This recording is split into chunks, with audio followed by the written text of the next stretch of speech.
আমাদের মোমো সোনার আজকে ছোট্ট একটা অপারেশন হবে। আমি খুবই টেনশনে ছিলাম। ওকে নিয়ে আজকে যাব হসপিটালে। মোমো আমাদের পরিবারেরই একটা সদস্য, আর আমরা যারা বিড়াল পালি তারা তো জানি বিড়ালের উপরে মায়া কতটা। বাসায় থাকতে থাকতে ফ্যামিলির একটা মেম্বার হয়ে যায়। মোমোর একটা সিক্রেট আমি তোমাদের সাথে আজকে শেয়ার করি। মোমোকে যখন আমি এনেছিলাম, ছোট্ট মোমোকে যখন কিনেছিলাম, তখন আমি জানতাম মোমো একটা মেয়ে বিড়াল। ইভেন যে আপুটার কাছ থেকে কিনেছিলাম সেই আপুটাও এটাই বলছে এটা একটা মেয়ে বিড়াল। সেই জন্যই আমার আগের ক্যাটের মতো নাম রাখা হয়েছিল মোমো। তবে কয়েক মাস যাওয়ার পরে বুঝতে পারছি মোমো আসলে একটা ছেলে বিড়াল। এতদিন পর আজকে তোমাদের সাথে শেয়ার করলাম। আমাদের মোমো খুবই লক্ষ্মী একটা বাচ্চা, ছেলে হলেও খুব একটা চঞ্চল না। তবে ছেলে বিড়াল পালা খুবই ঝামেলার। ও সবসময় এখানে ওখানে হিসু করে দেয়। আমার আম্মু তো সারাদিন বাড়িতে একাই থাকে মোমোর সাথেই। সারাদিন এখানে ওখানে হিসু করে দিলে আসলে এটা খুবই জ্বালা যন্ত্রণার ব্যাপার। তাই আজকে ওকে নিয়ে হসপিটালে যাচ্ছি মোমো নিউটার করিয়ে দিব। ছোট্ট একটা অপারেশন, এটা করলে মোমো আর এখানে ওখানে হিসু করবে না, লিটারে বসে হিসু করবে। ডক্টরের কাছ থেকে সাজেশন নিয়েই যাচ্ছি। বিড়াল পালি আমি ছোটবেলা থেকে, বাট সব সময় মেয়ে বিড়াল পালতাম, কারণ ছেলে বিড়াল অনেক বেশি চঞ্চল হয়, অনেক বেশি দুষ্টু হয়, বাড়ি থেকে বের হয়ে যায় বারবার। আমাদের মোমো যদিও খুবই লক্ষ্মী, প্রথমে তো ওকে মেয়ে ভাবছিলাম। জার্নিতে ওর কোনো সমস্যা হয় না, ঝুড়ির মধ্যে একদম চুপটি করে বসে আছে। তবে হিসু করার সমস্যাটা সমাধানের জন্যই আজকে ওকে নিয়ে যাচ্ছি নিউটার করাতে। আমাদের যে কোনো বিড়ালের সমস্যা হলে আমরা ডক্টর সাজিদের পেট ক্লিনিকেই আসি ভদ্রা মোড়ে। আমি মোমোকে নিয়ে আসছি, আরো অনেক অসুস্থ বিড়ালি এখানে আছে। এই বিড়ালটার অনেক বয়স হয়ে গেছে, ওর শ্বাসকষ্টের সমস্যা হচ্ছে, তাই অক্সিজেন দিয়ে রাখা হয়েছে।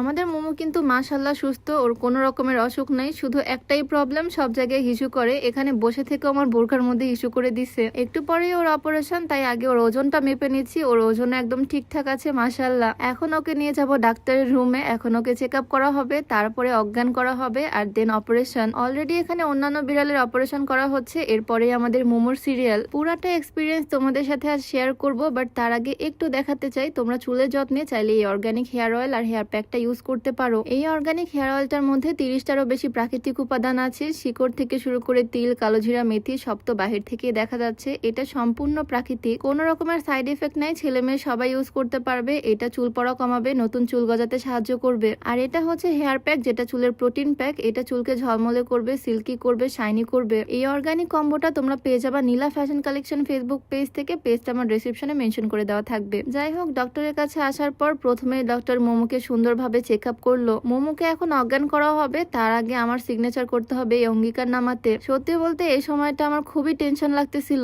এখানে লেখা ছিল অপারেশন চলাকালীন সময়ে বা অজ্ঞান করার পর যদি বিড়ালের কোনো ক্ষতি হয় তাহলে হসপিটাল দায়ী না। আল্লাহর নাম নিয়ে সিগনেচার করে দিলাম। টেনশনের কোনো ব্যাপার না, কারণ দিনে অনেক অনেক বিড়ালদের অপারেশন এখানে হয়। মোমো বেচারা বুঝতেও পারতেছে না আসলে ওর সাথে হচ্ছেটা কি। ওকে অজ্ঞান করার ইঞ্জেকশনটা কোলে বসিয়ে দিয়ে দিলাম। প্রায় 12 ঘন্টার জন্য ও সেন্সলেস হয়ে যাবে। ইঞ্জেকশনটা দেওয়ার কিছুক্ষণের মধ্যেই ও একদম অজ্ঞান হয়ে গেল। শুধু চোখটা তাকিয়ে আছে, বডি কোনো সেন্স কাজ করতেছে না। এই সেম প্রসেসে প্রত্যেকটা বিড়ালের অপারেশন করা হয়। এর আগে আমার কোনো এক্সপিরিয়েন্স ছিল না, এই প্রথম মোমোকে নিয়ে আসলাম অপারেশন করাতে। তবে সার্জারির সময়টা আমি বাহিরে বসে বসে ওয়েট করতেছিলাম। যদিও ছোট্ট একটা অপারেশন, 25-30 মিনিটের মতো সময় লাগবে। এতক্ষণ আমার কোলে বসে থেকে থেকে আমার বোরখাটাও একদম হিসু করে মাখিয়ে ফেলছে। এখন এই সমস্যাটা দূর হলেই আলহামদুলিল্লাহ। বোরখাটা বাসায় গিয়ে ওয়াশ করতে হবে। এই বোরখাটা আমার খুবই পছন্দের, সূচনাস ওয়্যারহাউস ফেসবুক পেজ থেকে নেওয়া। সাথে ম্যাচিং একটা লং হিজাব থাকছে। কালারটাও খুবই স্ট্যান্ডার্ড, ফেব্রিক্সটাও দারুন। রেগুলার ইউজের জন্য একদম পারফেক্ট এই বোরখাগুলো। সূচনাস ওয়্যারহাউস পেজটা আমি রিসেপশনে মেনশন করে দিব, তোমরা চাইলে তাদের পেজ থেকে এটা নিতে পারো। অপারেশন চলতেছে ভিতরে, আর এদিকে আমি মোমোর জন্য কিছু ট্রিটস নিয়ে নিচ্ছি যাতে ও সুস্থ হওয়ার পর খেতে পারে। আর আলহামদুলিল্লাহ 20-30 মিনিটের মধ্যে মোমোর অপারেশনও সাকসেসফুল। নিউটার করার কাজটা নাকি খুবই ইজি, ডক্টর আমাকে বলল। ওর অপারেশন সুন্দর মতো হয়ে গেছে, বাট ওর সেন্স এখনো ফিরেনি। সেন্স ফিরবে বাসায় গিয়ে রাত্রেবেলা। ওকে কোলে করে নিয়ে যাচ্ছি। এখন আর এই অবস্থায় ঝুড়ির মধ্যে রাখা ঠিক হবে না, একদম সাবধানে কোলে করে বাসায় নিয়ে গিয়ে শুয়ে দিব।